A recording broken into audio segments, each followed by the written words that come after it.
Hello there, it's me again, Alona, and welcome to my YouTube channel. So for today's video, we're going to perform the second lab activity under Relays module of EWS or Electrical Wiring Simulator app. So, click Relays, then browse to the second activity. So, the title of this activity will be the normally open relay. Alright, so this is quite an extension of our previous activity that we had, which is the relay number 1. But in this particular activity, we will be adding the normally open contact and a pilot lamp. Alright, so just click play, normal mode. As you can see, this is the electrical diagram. But before we start the simulation, I'm going to share with you what is a normally open relay.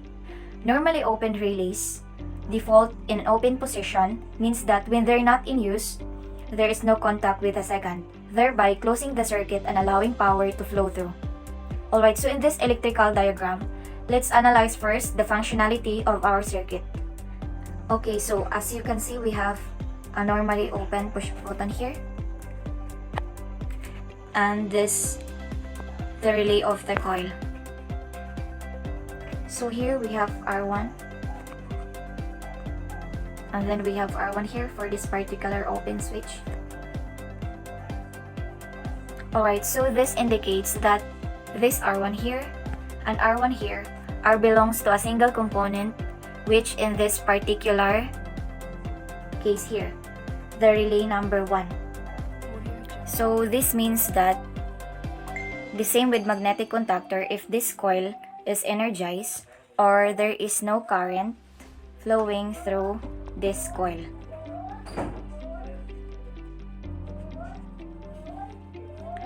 This R1 here, which is normally open, will be closed.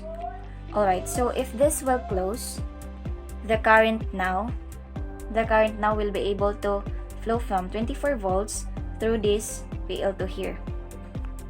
Therefore,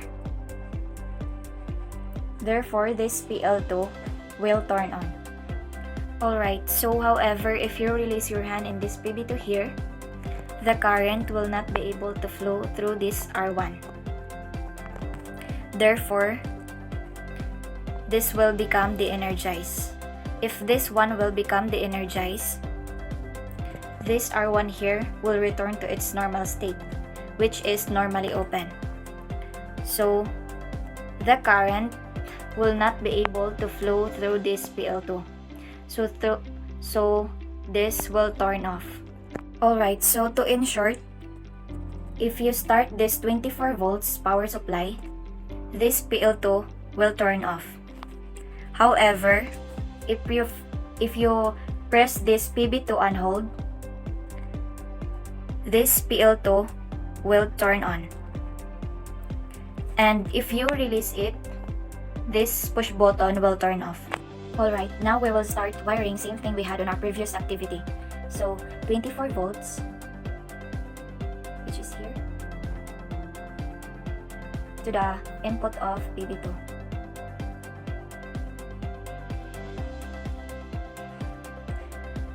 Then, the output of PB2 to the 13 of relay, which is here.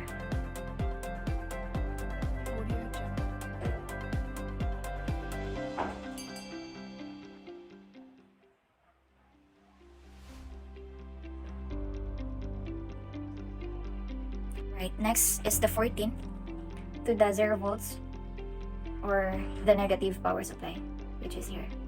14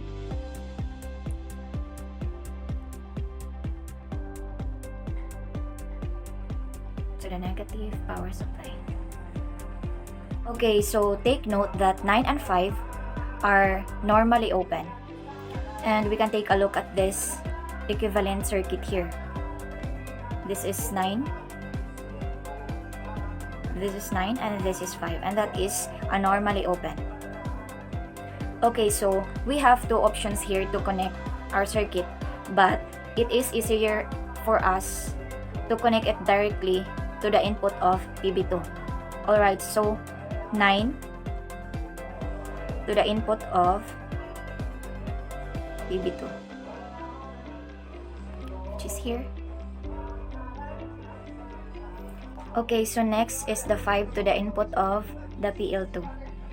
So 5, which is here, to the input of PL2.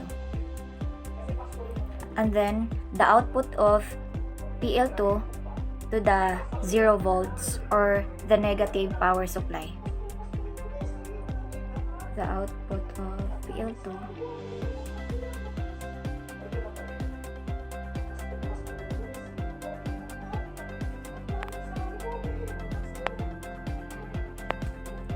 Alright, so it is easier for us to connect it directly to the output of PL2 to the 0 volts or the negative power supply.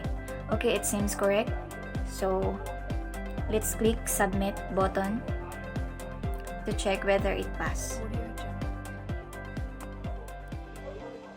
Alright, so it means pass and we got all the wires connected properly. Alright, and then we can now simulate this one.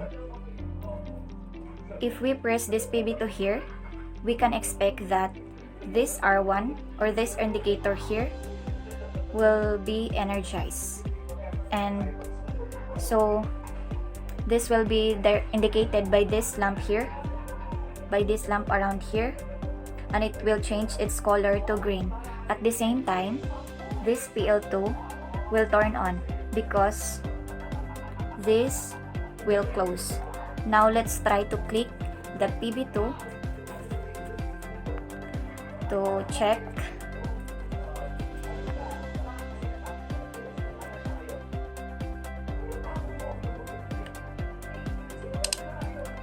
Okay, on. And if we release this push button, it will be off. Alright, so that's all for today and see you on my next vlog. Please don't forget to like and subscribe my YouTube channel. Thank you.